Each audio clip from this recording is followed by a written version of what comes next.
Hello, everyone, and welcome to the Preschool All Stars podcast. I'm Bethany Johnson, and my guest today is Lisa Hyde, who I've been very excited to talk to. Hi, Lisa. How are you doing? I'm wonderful. How are you? I'm doing fantastic. So, Lisa, you have a program that I'm super interested in and impressed by. And when I saw it, I was like, that's everything I want to do.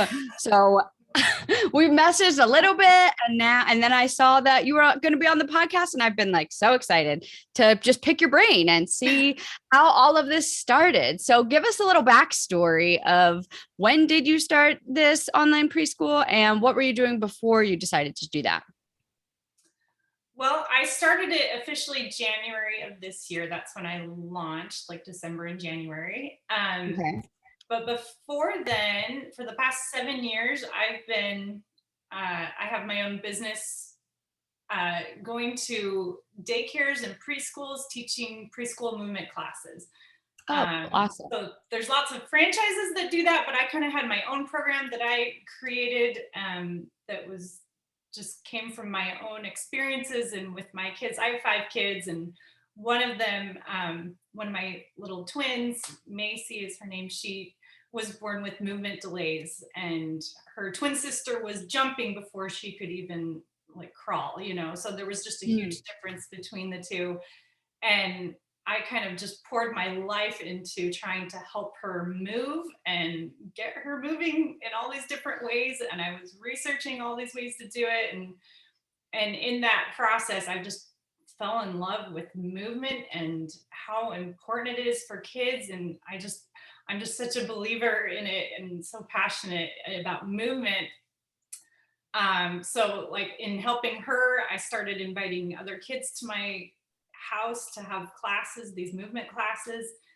And I taught in my upstairs in my house for like 2 years like that. And then as my kids got older, because, with 5 kids, for a while there, I was just drowning in children and couldn't really absolutely. I can't imagine too much beyond that. But as they started to get a little bit older, I started teaching outside my house, and I started teaching and renting a studio in town, and those classes were really popular. And then I started taking it to daycares and preschools, and so I've just been doing that. That's what I was doing the last few years. I love that so much. I mean, my whole background is in dance and movement. So it's like super, super important to me. Yeah. And so you speak the language too. Yeah. Absolutely. Yeah. My first degree is in dance, and I've taught dance, I've taught dance since I was like 18, and I've just like kids and movement, and I have pretty bad ADHD and can never sit still. So movement, like as a kid, my mom put me in dance, and it like saved me, like yes. I was a dancer too. That was what I yeah. So I love what you're doing, just a movement-based program. And so how did you go from doing it in a rented studio space to then branching out to do it to daycares and stuff? Did you have both going on at the same time, or did you kind of switch gears completely? Yeah, I was doing just the studio locally in my town, and then I just wanted to kind of see what else I could do with it. And I live in a small town, and so like it's like an hour outside of Tulsa, and so I'm like, well, let me go try see what else I can do. And there weren't that many in my little town that wanted to try the program. It was strange to them to do this outsider program at their daycare, and so I ended up taking a lot of my classes to Tulsa, an hour away. So I was taking the drive out there, and I had some great schools that let me come teach at their schools, and they loved it. And some of them I still teach at. It's something I still do. But when COVID hit, I stopped doing the local classes in my town, just because, I stopped everything, shut down, right? Right. But I stopped those and kept going with the daycare ones, just because they were just easier for me to maintain, and I just could enroll so many kids all at once. And then there wasn't so much competition and marketing I had to do constantly to keep enrolling and trying to get people to enroll. Like I would just put out flyers at the beginning of the year, I'd fill up my classes, and then I just go teach every week. And it was just sort of easier for me to maintain at that point. So that's what I continued doing. So since when you do that, do you do it? Do you just hold the classes there and the parents like sign up for it outside of the daycare hours, or even inside the daycare hours? Do certain parents choose, or do you teach all the kids? So like it's the daycare center that chooses you. I just do it completely as an add-on program, but it's during school hours. So I just show up like on Thursday mornings, and anyone who's enrolled in the class, so parents can choose to do it or not do it. Okay. I grab those kids and they come take that class with me. Oh, well, that's awesome because you have the whole clientele built in and you just give them the option to do it or not. Wow, that's a great idea. It's been really nice on it. Honestly, that's why I continued keeping those, because it was like, I just have some, I just have like 30, 40 kids at a school, whereas like at a local program, I just felt like I had to just work my tail off to market to get that many kids locally. You know what I mean? So oh yeah, having built-in kids, it really does help. Yeah, no, it's such a great idea. That's such a great idea. So now tell me about your online program. So that is something that is just my new passion project. So I'm continuing to teach the movement classes, but I've whittled that down so it's just a small portion of my week, and then the rest of my time is for my preschool program online, which I am loving doing. That kind of came out of COVID too. I started taking a hard look at my life and going, okay, what do I want to do? And everybody was encouraging me just to try to teach my classes online and just throw up a Zoom camera and do it. And I was like, I wouldn't pay for that, or at least maybe for a month I might, but I'm not going to do this unless I do it right. Right. It's not what you, yeah, totally. If I'm going to do a movement class, I want to put myself on really cool backgrounds, and I want to be going on these movement adventures and, like a really good YouTuber would do. And, I'm not going to just give my students an inferior experience, So I kind of had this heart to heart with myself at that time and said, I'm going to learn video and see where this takes me. I'm not sure what exactly I want to do with it, but I just feel like I need to learn video. And so that's what I started doing when COVID hit. And I took the next year. You learned it. You learned it.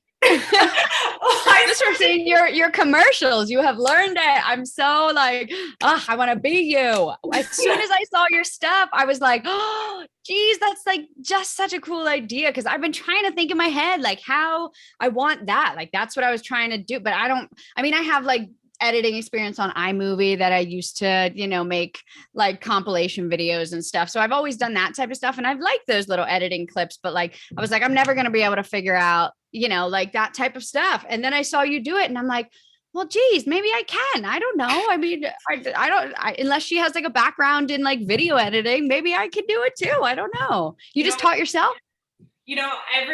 One thing I've learned is that everything is figure outable. I like that's my quote. Everything is figure outable. And you see people doing things and you think, oh, that's cool. They know how to do that. I don't. But then you're like, no, maybe I can. I can do anything if I just put my mind to it. And it took longer than I would have liked. It took me a long time. I still have 5 kids I'm juggling. I'm still trying to do all these things. But I was like, I just feel like I need to know video. And I didn't know exactly what I wanted to do at the time. It sort of evolved over the next year and a half. Like I started thinking, I really think I want to teach like a hybrid preschool movement class, like have them merge together. Because my whole thing is that like movement can help any child learn so much better.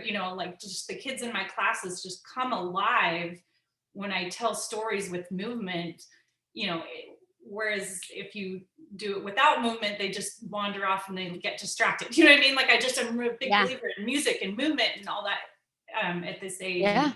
And I'm like, if it works in my classes, I know it can work with academic subjects too. And so it's just almost like this challenge to myself. Like, I want to prove to myself that this can work. And so I wanted to see if I could make that work. That's totally. That's pretty much my only like motivation is like, I got to prove to myself that I can do this. And then like, I do it and I'm like, sweet, I did that. What's the next thing I need to prove to right. myself I can do? Well, I've been seeing some of the videos you're posting. You're doing awesome. They look really Well, literally, I spent 12 full hours. I got my green screen out because I've had a green screen and I've started using it for pictures in with my local preschoolers. And I like the parents love it. You know, when we do like around the world, I took pictures of them like holding up the Leaning Tower of Pisa and just like cute pictures like that with all the kids. And the parents love it and it's adorable. And I've been like, damn, man, if I just knew green screen, I could make, you know, because I've been planning this online program and it just launched. And I was like, if I could just, you know, if I just knew this stuff, but it's just so daunting to have to, I like even the choice of picking a editing program has left me stuck, you know, and I'm like, well, should I do Premiere? Should I do, you know, Filmora? Should I try a free one? Should I do, you know, and should I invest in it if I don't know if I'm going to like it, if it's going to be user friendly? So then I get stuck on just those decisions. Yes. And that's where I was until I started seeing your stuff. And I was like, no, I just got to do it. And then, so I spent like hours and hours the other day and I was like on the verge of tears because like the simplest thing, I'm like, I just opened this program and this simple thing isn't working, you know, and I was Googling how to do it and Googling, and I ended up giving up on that program and just doing it like this crazy makeshift way. And it worked. Like I was very happy with the couple of videos I was able to make, but I'm like, I got to figure out the right way to do this and I got to get a better program and do it right. It can be incredibly tedious. And it's a lot of work to learn the nuances of these programs and all the different things you can do and how to do it. I mean, I can't tell you how many hours looking up things on Google and just trying to figure out every little step of the way. That's why it took me so long. I think someone smarter than me could have done it much faster, but I don't think it has to do with smarts. I mean, maybe someone with all the time in the world with that's not taking care of 5 tiny humans and, you know, running a business maybe could have done it faster. But like, yeah, I mean, that's a big part of it is like, I am already drowning in stuff, you know? And I've realized that I kind of put off stuff I don't want to do. Like I have a bunch of admin work that I have had to do this week and I've just been putting it off because I've been so obsessed with this video editing. And then I like edited these videos and I'm like, sweet. And then I'm like, but I don't feel accomplished because I didn't do all the stuff that I didn't want to do. And so I realized that I'm kind of using it so now I told my husband, I'm like, listen, I'm very happy that I did that and I'm proud of what I did. And now I feel like I can do it easier. But like when you see me stressing about stuff and you know I have other stuff, just be like, are you putting off your most urgent tasks for something not as urgent? And I'll be like, yes, I am, because that's what I do. But it's just so much fun. Like I love being creative. That's where I thrive. It is like filming and you can be creative. Yeah, I didn't expect to love it as much as I did. Like it really is fun. Like, wow, suddenly you feel like a superhero, like I can make anything now. Like I can, especially when you do the green screen stuff, like yes. I can put myself in a tiny little rabbit hole. I can take, you know, like all of a sudden you're like, I can totally be anywhere and do anything. It's really kind of exciting. Yeah, it's so exciting. Like the possibilities are endless. And I'm like up at night, just like, what could I do for this? What could I do for this? Oh, I can be running through a time warp and grabbing rhymes and like, just like thinking all the different things I can do. And now I can really move around, you know, and I can do, you know, it just like opens up the possibilities so much. Yeah. So explain your program a little bit because I'm going on and on about it, but I haven't even really asked you to explain it. So it is movement based, but I don't know. Go into a little more detail so for people who don't know. Sure. So it's called Moving Monkeys Preschool. It's a look it up. Yeah, Moving with no G on it. Just Moving Monkeys Preschool, and it's. So basically I teach 3 classes a week. Well, it's all on demand. Like I don't teach live at all. So, but basically I put for each week, I have a theme for that week and I put out 3 classes. And the first 2 are what I would say are a traditional preschool where I'm going through and I have different segments, you know, where we are doing letter time where we're talking about letters and then we'll have a movement time and psalm time. And then we'll have a theme time where I'm teaching them the concept about our theme or whatever. So that's what the first 2 days of the preschool are like. And then day 3 is when we go on our adventure applying everything we've learned on days 1 and day 2 into our day 3 adventure, if that makes sense. Mhm. So basically, if we're learning about space that week, earlier we've been, talking about astronauts or what it's like in space, or, all these things. And then on day 3, we're actually in space, and I'm talking about and showing them what it looks like. And, I don't know how to explain it, but it's like we're Go check it out, everybody, because it's just so cool. It's so cool. And you just make it look so professional. And then you also have the whole rug thing, which is totally different. So explain a little bit about that, because I don't exactly know how it works. I'm just from seeing the ads, I was like, oh, that's cool. They add a whole outside component to it. How does that work? Well, so because I'm so obsessed with movement, in that year and a half, I was trying to figure out what I wanted to do. I was trying to figure out a physical way to allow kids to learn things like letters and numbers and colors and shapes and things like that. And for a while, I was like, well, okay, what should I do? Maybe I should have people have bean bags that have ABCs on it. And, what can I do that's physical, that really involves movement? And then I was like, well, these bean bags cost a lot. This is ridiculous. And the kids, the kids are going to lose them. And so I kind of got rid of the bean bag idea.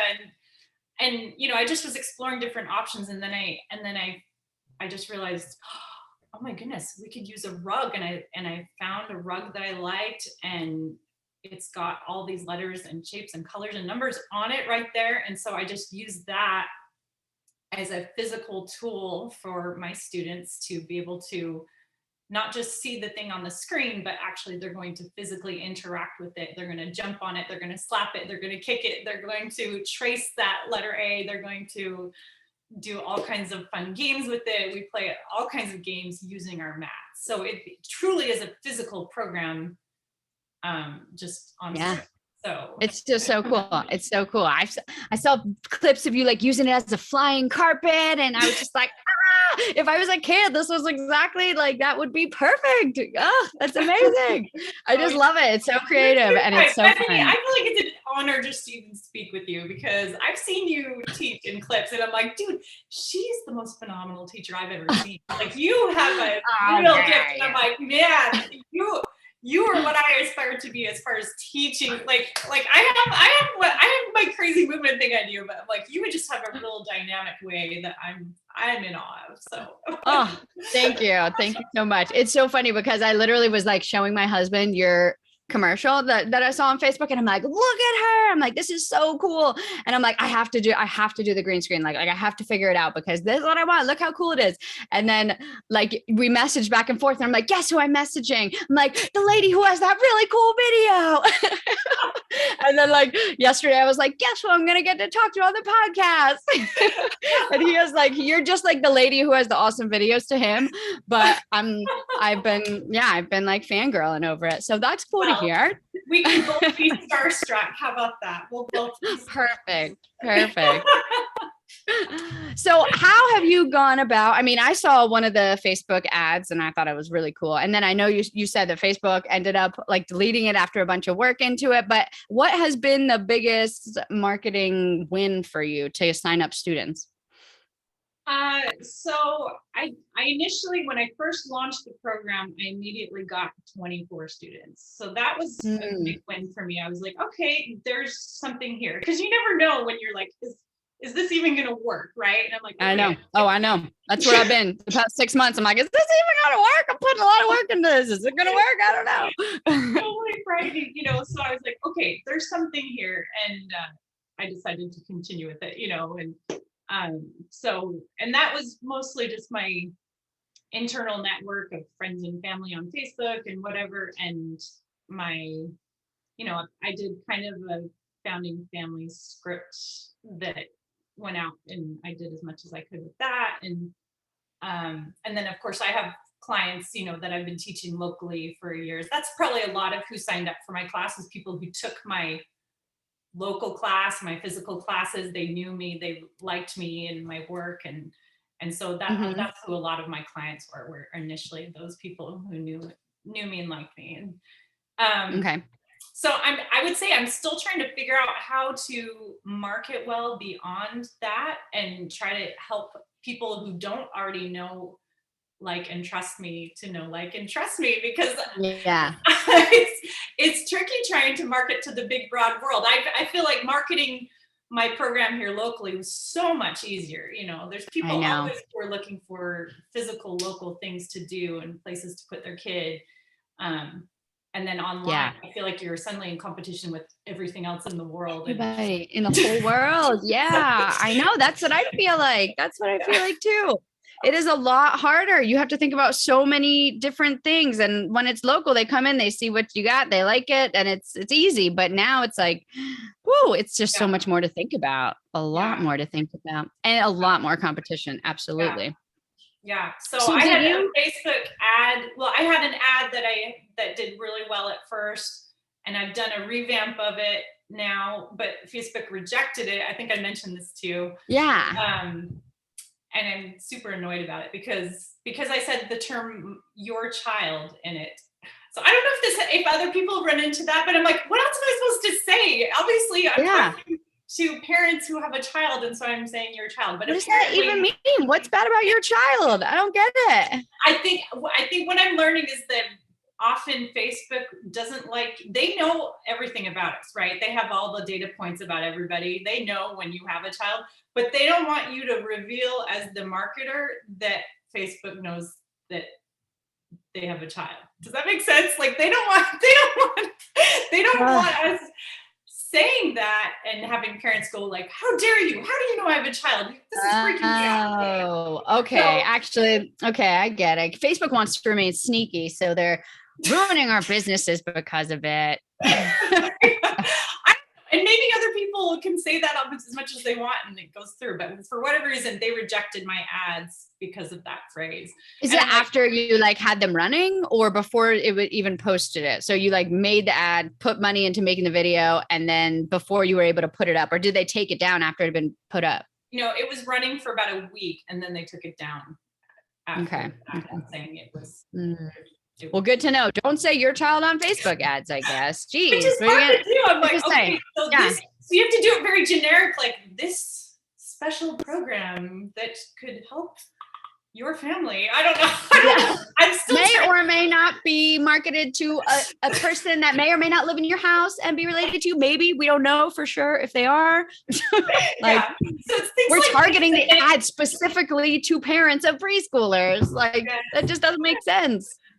so this is what I'm running into now, so I'm running into the hassles of online broad scale marketing that I find to be a bit of a struggle.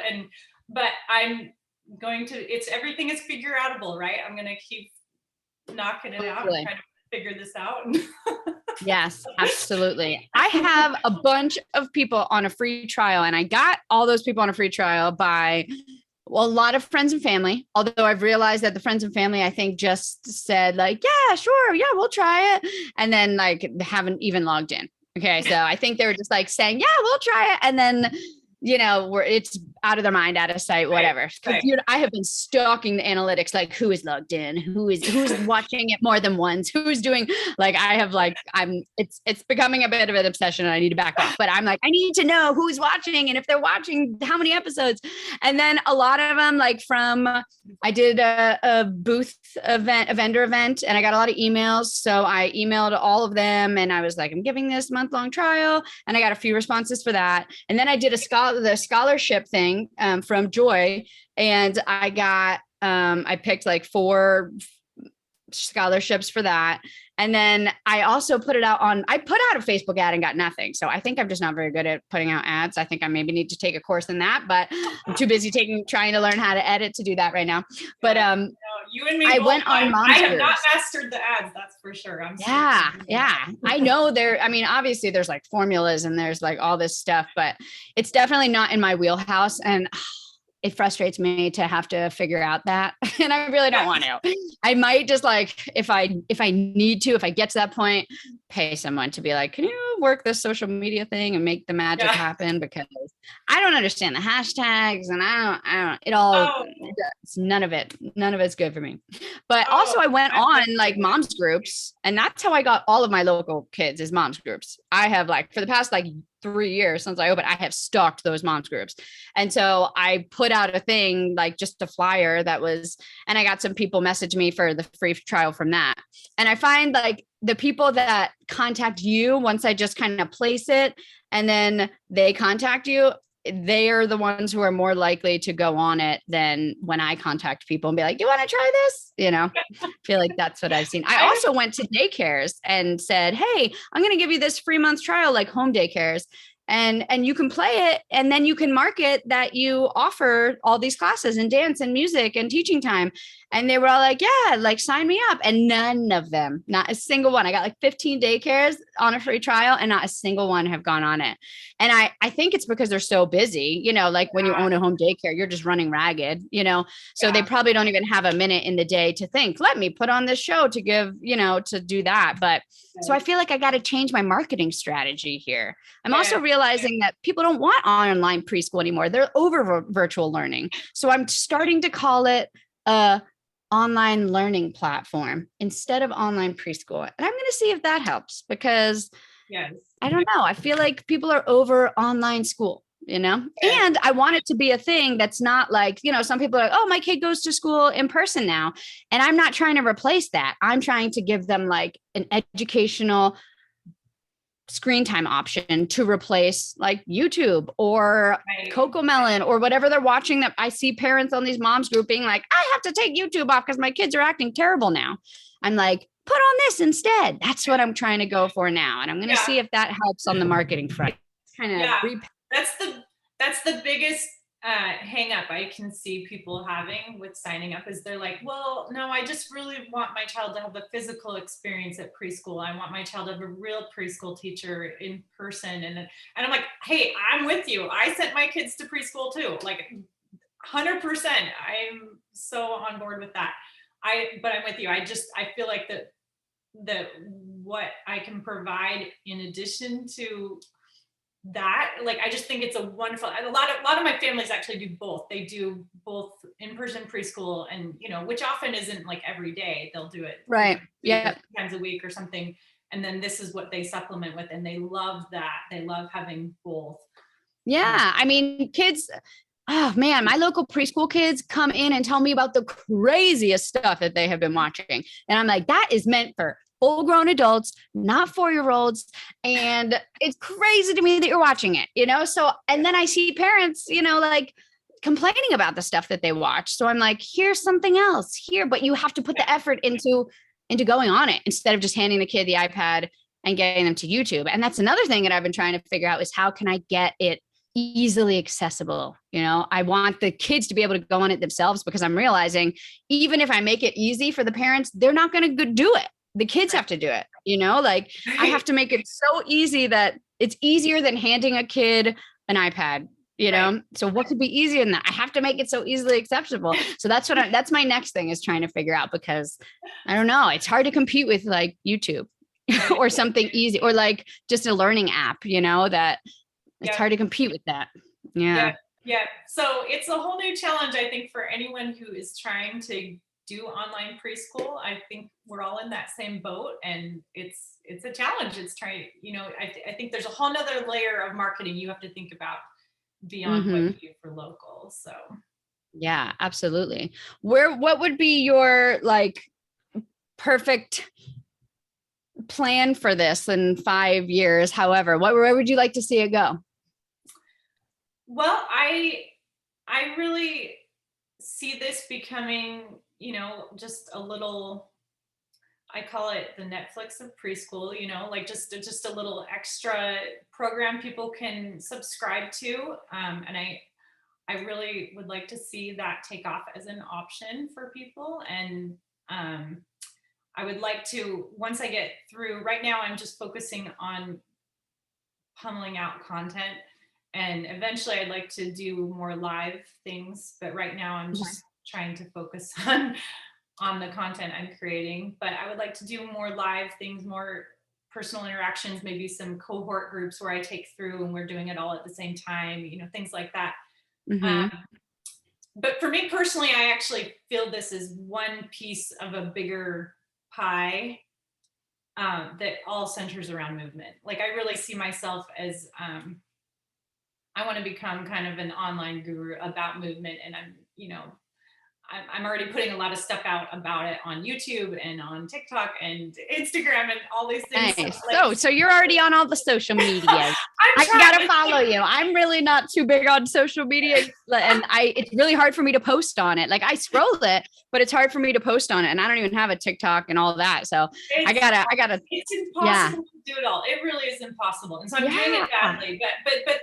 But that's where my real passion is in the movement, and this is one piece of that movement pie. And so I see myself continuing to teach and educate and share resources about movement in all kinds of ways. I would love to start sharing my lesson plans that I've been taking to daycares all these years, and just like I feel like that's another piece of it. I feel like there's so much I would love to share and promote as far as movement goes. And, I could just talk about different products that are out and help people know what's available. And just, I don't know. I feel like there's a lot I can educate the world. Yes. Educate the world on the benefits of it. My passion is. I'm so passionate about movement. That's where I started this journey. That's where I want to keep doing what I want to keep doing. And the movement-based preschool is a huge piece of that. That's something I'm a huge believer in as I continue to build that whole umbrella. Does that make sense? I don't know if that makes sense. No, yeah, totally. Yeah, no, absolutely. Absolutely. Okay. How long are your episodes? Are your classes, like each one of the 3? I know you have 3 a week. How long is each one? So I advertise them as 30 to 40 minutes each. And I did it that way. I go for a minimum of 30, but a max of 40, because sometimes I'll be reading a book and it's a longer book and you need a little more time, or I can't always figure out how to incorporate because I do a lot of movement-based storytelling, and sometimes I just need a little more time to tell the story, or a little less time another week, so I give myself that kind of 10-minute flexibility in my class times so that I have a window. How long does it take you to edit one of those 30 to 40 minute classes? Now that you've kind of got the hang of it a little bit. Okay, so true confession, I was doing them in the beginning and I have help now. So I don't do it at all now. I spend most of my time. Did you find who did you find? Like an editor? Did you put something out, or did you know someone? I found a guy online to help me. Okay. So tell me what that process is like, because my husband was like, hopefully you'll be able to hire someone to do all this. But then in my head, I'm like, okay, so how does that work? Do I have the idea and I'm like, this is where I'm at. This is the background. This is the setting that I'm in. And then you make it happen, or because I also have things like words popping up so they could see how it's, what if they don't know the educational aspect of it? You know what I mean? I kind of have that in my head. Right.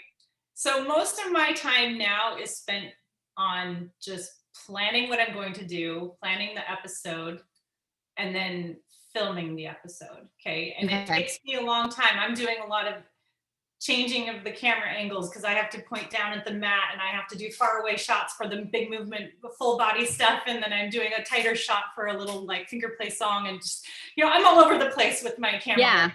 Yeah, totally. And it takes me a while to film, and the easier way to do this is to not have the adventure story at the end of the week, because that takes me the most time, but I also feel like it's the big piece of what I am and what I do. Yeah. But it takes me a long time to kind of okay, we're going to go start this adventure here, and then this is going to happen, and the aliens come, and just, you're writing a story. It really is an adventure story we go on. And then filming it all by yourself, writing and filming it all by yourself. Yeah, I can't tell you how much time I just I'll be like, oh, I should go film, but wait a minute, I got to go check my email first. I just get really stressed sometimes about filming, and I'm like even after all the months I've been doing this, I still sometimes have a hard time pushing record. I'm like, oh, I get nervous to actually do it. I'm better than I used to be. I don't put it off as much as I used to, but I do still sometimes. Yeah, totally. And do you have like a dedicated space for it? Because I do not. And I'm setting up the whole setup. I got like 4 big lights, the green screen in the preschool on like a day off, So I have to get like all the filming done on that day that I choose to, because there's no way I'm setting it up at 4 o'clock, after school. Like, so I really have only weekends. I don't have a dedicated space. Do you have like a space in your house that's just your studio? So for my work, that's full body movement work, I needed a completely, yes, I have a dedicated space. Basically, we took a bedroom of our house and I couldn't even find a green screen big enough for my needs. I bought one from Amazon and it wasn't big enough. Like if I raised my arms, like it would go off the green screen as far as where the camera angle was. And so I'm like, we ended up getting. You just paint the whole room green? I've seen that done, but I couldn't do that because there was like a window there. Anyway, so I ended up getting a huge green screen and we like nailed it to the wall, basically. Okay. Huge.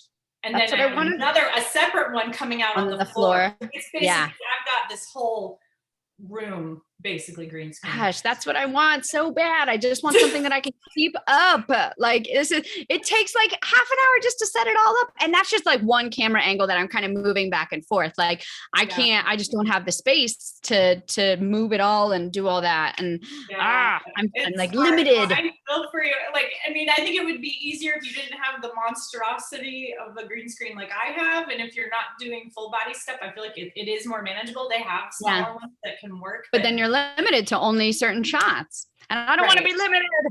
I want to do all the crazy things. I know. Yeah. So no, it is.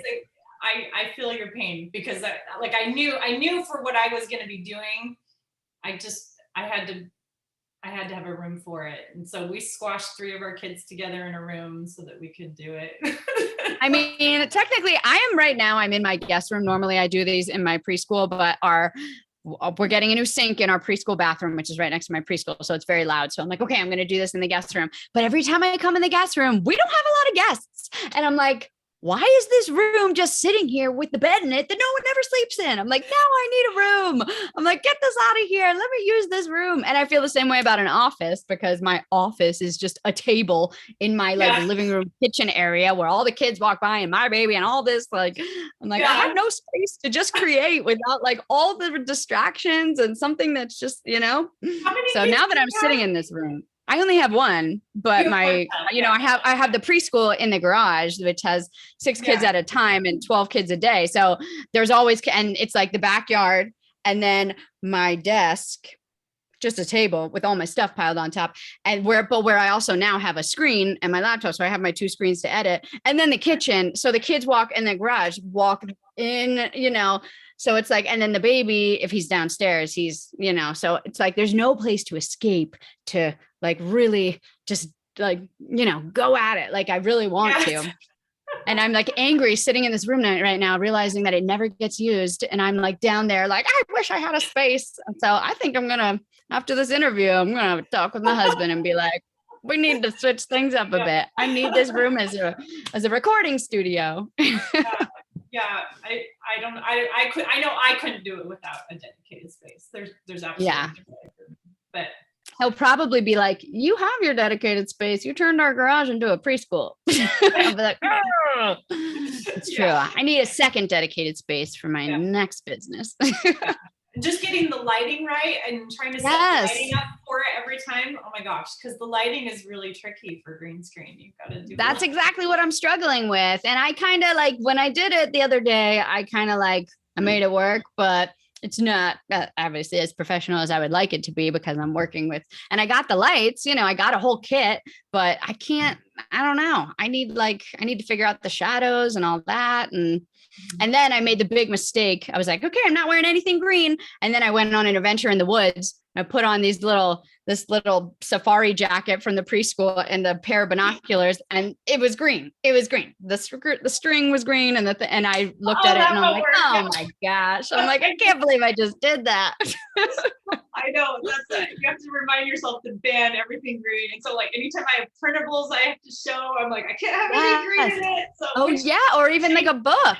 Yeah, if you're reading a book. books, and then anything you're talking about with nature, which is a lot of things, like Yeah, fruits and vegetables or forests, or like there's a lot of nature stuff you want to do in preschool. And if you can't do totally. anything with green, it's really difficult. Yeah, So I end up absolutely. I doing guess a you lot have to of hold it that. like right in front of your body, right? Like hold it right here so it doesn't like show the green screen. Yeah, there's a lot to think about. There's a Yeah, lot to think about when you're doing this. Oh yeah. man. Okay. So, okay. Well, I'm really interested in this. So, before you got the person to do your editing and you were learning, how long did it take you when you first started? Because I just started and I want to know if this is normal. How long did it take you to edit an episode? Because I took so long Oh, and it wasn't even an episode. I just got 3 probably like clips. what you're doing, probably like a Yeah. 10-hour thing. Yeah. Because Okay. Okay. I got to where I could do it, and I'm really glad that I learned it as well as I did, because it allows me to work with an editor so much better. Does that make sense? Like I know Absolutely. all the nuances of what can and cannot be done when he's trying to edit, because I've done it That's myself, true. right? And he's Yeah. actually tons better than I am, tons faster. So now I know what to film, and then I can kind of direct what he does so much better. Does that make sense? Okay. So you give him like you give him the direction of like the scene you're trying to set, and are there like certain things that you like have that you're like, and I need this in here? Or do you kind of just let him go? So I normally send him the imagery. Like I will send him, like, this is what I want the background to be. I would, and here's the characters that I want to enter the scene, and I'll send him the images I want for that. Sometimes I'll just say, figure this out, and he'll come up with the backgrounds, and he does actually a great job with that. So it's sort of a hybrid thing, where sometimes I'm doing it when I really care what it looks like and I want a certain look, or other times it's him just making it work with his own ideas. And basically I send him footage and I send him imagery, and then he figures it out. And if he didn't read my mind well enough, because I can't type out every little nuance of everything I want. It's too hard to explain. And so Yeah. he's just sort of learned with working with me over time what I kind of want to have happen in these scenes. And then if he doesn't get it right, and he often doesn't get it right because nobody can read your mind. You know what I mean? Yeah. And so we just go through revisions and drafts, usually with every draft he sends. Every episode goes through 3 drafts at least. Okay. He sends one back to me, I review it, I tell him edits to make, he sends another back. It might be done at that point, or it might need one more draft probably to get it done. And then you said something else, which just made me think of something. You said characters. So do you have characters come in and do the characters talk? And if so, do you then do the voiceover for that? Because I also recently got into voice acting, and I've really been loving that. So I'm like, hey, might as well throw this in there. So I'm not very high tech. Like I'm sure someone who's really good at this would know how to make like a character's mouth move with the voice and everything. I don't know how to do that. So like literally if I have a character voicing something, like sometimes, like I had an episode where I'm climbing a mountain and I'm meeting these different plants, because we were learning about plants all week. And so I meet a tree, and then I meet a vine, and I meet a bush, and it just doesn't make sense unless you see it. But basically, no, it totally makes sense in my head. I'm picturing it all. So sometimes when I have a character that I meet, sometimes that character is talking with words, like we do a voiceover. I'll have a neighbor or my husband or somebody come and like do the actual voice work. Okay. For the character, and their eyes just move, like because I can't animate the mouth. I don't know how to do that. Right. Probably take my editor way too long to do it. How do you animate the eyes? So you can animate the eyes for it? So you just make the eyes go up and down so it looks like he's talking. Does that make sense? Okay. Yeah, no, totally. Yeah. Okay. That makes sense. Yes. Well, see, I love this idea. I just want to interact with all these imaginary characters, like alone in a room with a green screen. Like that sounds so much fun to me. It is. It's fun. Yeah. So that's how I do it. And sometimes they don't even talk. Sometimes they're just like little like like just nonsense. Blues Clues. Blues Clues. Yeah. That's what I'm going for. That's one of the things I'm going for is very Blues Cluesy, because I did one that was like a nursery rhyme, and I just like, I think I can, I create the backgrounds on Canva. That's what I did. And then I kind of inserted it and changed it to the green screen. And I was like, this is like very Blues Cluesy, and people love Blues Clues, I feel like if I could get that vibe, that would be a good vibe. It's just so cool to be able to like do whatever you want. You can go to space, you can talk to trees. Like that just excites me so much. I don't like being restrained by the real world. That's right. That's right. Yep, you're gonna do awesome at this. You'll be you combine your thinking with all that green screen magic, you're gonna just take over the world. It'll be awesome. I just gotta I gotta not get frustrated. I gotta realize that I'm a noob. I'm not a video editor. I'm learning from scratch. Gotta give myself grace, which I'm not very good at. And my advice to you and to anyone listening, if you were interested in doing green screen, is make yourself go through that hard work of learning video and learning green screen. And I don't have a magic bullet as far as how to do the green screen. I just did it all from just searching on YouTube, Yeah. That's what I've been doing. YouTubing. Yeah. And, but just try to learn that side of it and learn how to edit that green screen, go through that process. It's hard. It's hard. But once you kind of get it, then you'll be so much better in a position to work with an editor on it. Does that make sense? Because otherwise you're going, I don't know, can you make magic happen? And he'll be like, no, I can only work within the restraints of what you've given me. You know what I mean? Like you have to understand, well, what goes into that green screen process. So I don't know. That's my that totally makes sense. Learn to edit, and then as soon as you can, ditch the editing. Yeah.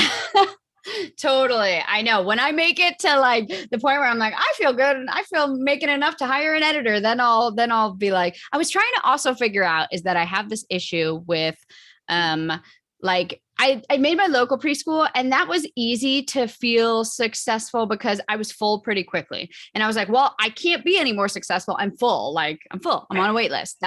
But with online, it's like, I have to kind of set this feeling of like, okay, I will feel like I did, I'm successful in this business, but when like my husband's like, you know what, let's just shoot for 10 signups by the end of the year. If you get 10 signups, then, shoot for that.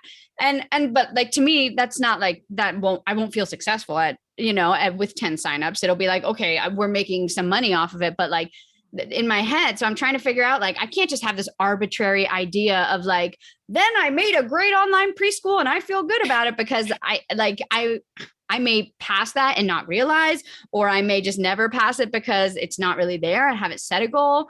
So I think that's an issue I have too, because I work myself and I stress and I stress and I stress. And it's like, when do I stop and be like, we're not stop, but be like, I feel good about what I've made and I don't feel like I have to keep, you know what I mean? Right. And I feel like at least with the content with on-demand classes, at least you kind of like, do you have how much times like do you have recorded and edited? You know what I mean?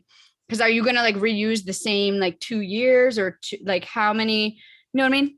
You know what I'm trying to say? Yeah. So I'm still working my way through year 1 of preschool. I'm just finishing up week 25. Okay. And my goal is to get to about 36, because there's normally about 36 weeks in a school year.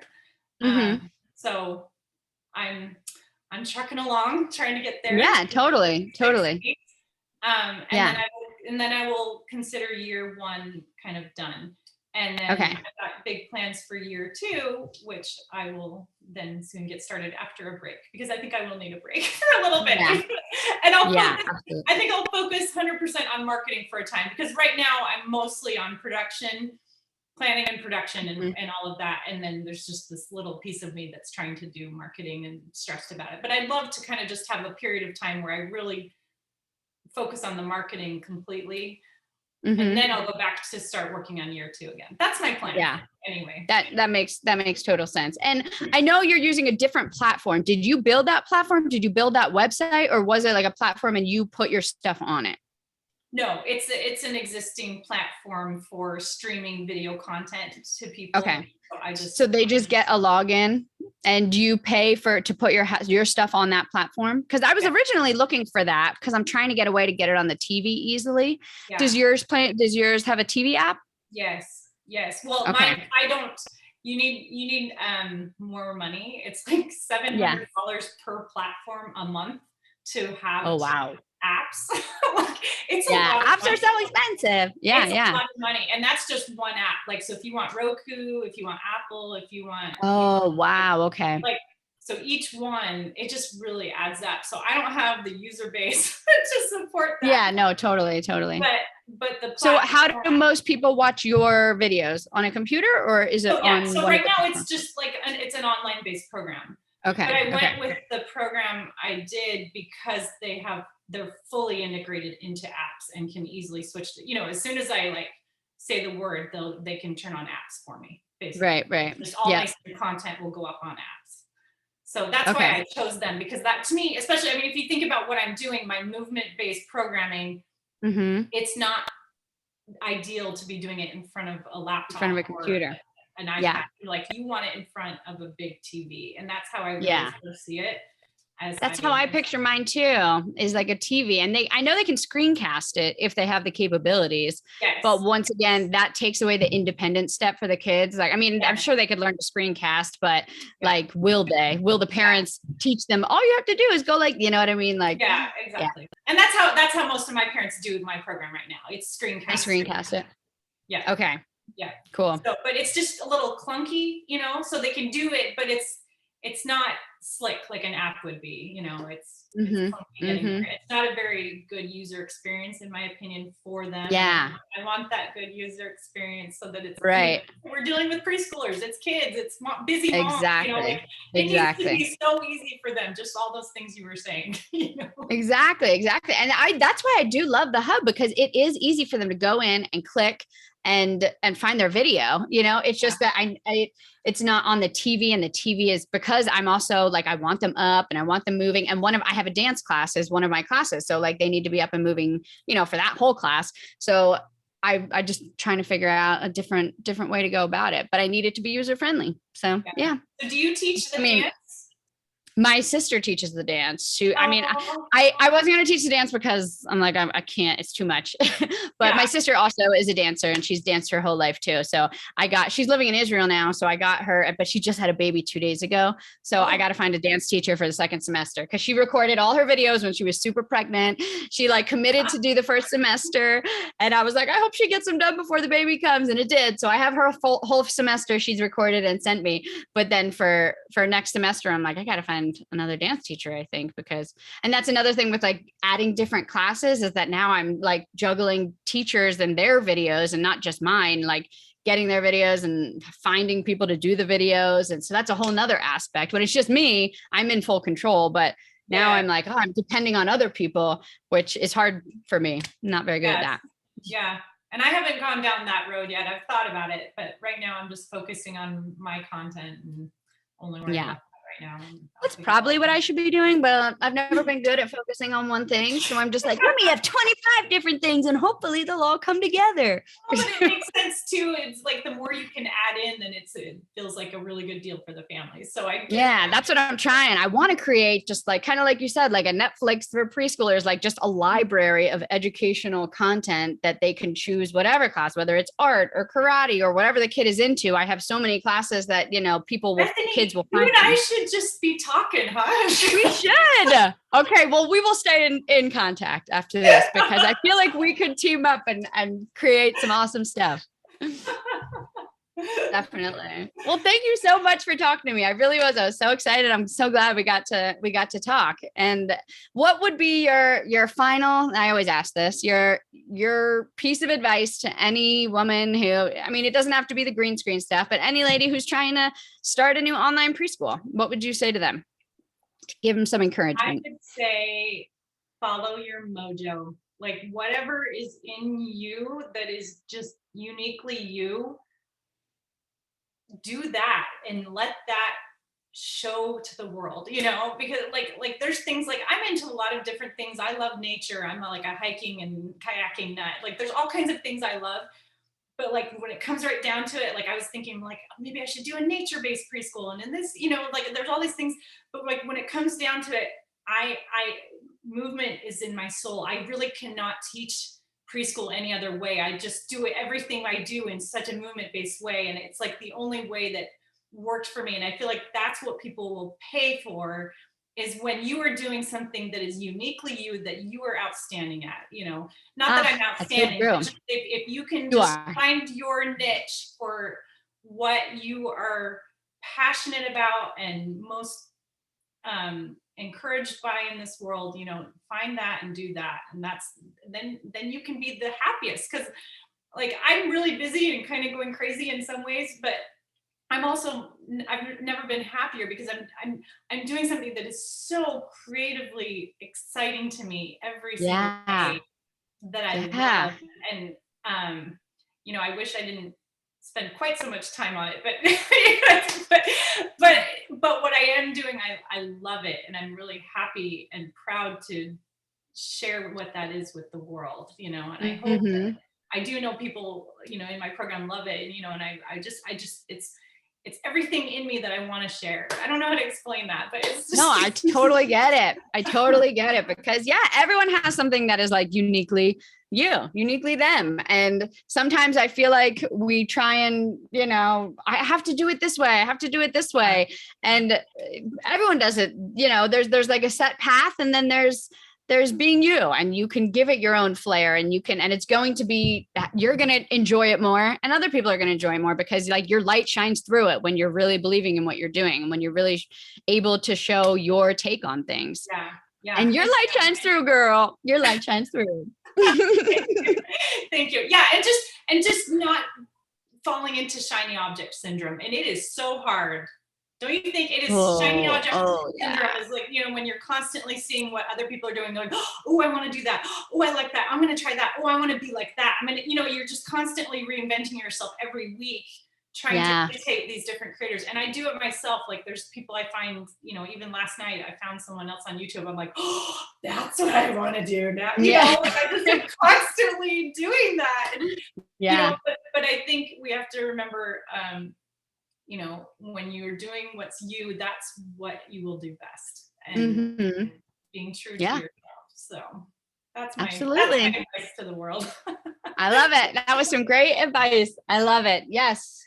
Well, thank you so much. This was so fun talking, and I will definitely be catching back up with you soon. Okay. Absolutely. Thanks, Bethany. Of course. Good luck with everything. Moving Monkeys. Check it out. Bye-bye. Bye. If you'd like to have a success story just like that one, I invite you to join our Preschool All-Stars. It's my exclusive membership community where you'll get mentorship from me with weekly Q&A lives, support and guidance and friendship from hundreds of women on the exact same journey as you, starting, running, and growing their preschools, and my exclusive access to Preschool University, every training and done-for-you file that you'll need for every milestone on your journey to help you start, run, and grow your preschool. We've all been there, and we've got the exact same steps that you need to go through, but we do it all very quickly so that you don't have to waste time or money doing the wrong things at the wrong time. We'd love for you to join our Preschool All-Stars membership. Just go to preschoolallstars.com or click the link in the description to immediately jump into Preschool All-Stars. Again, go to preschoolallstars.com and we'll see you there.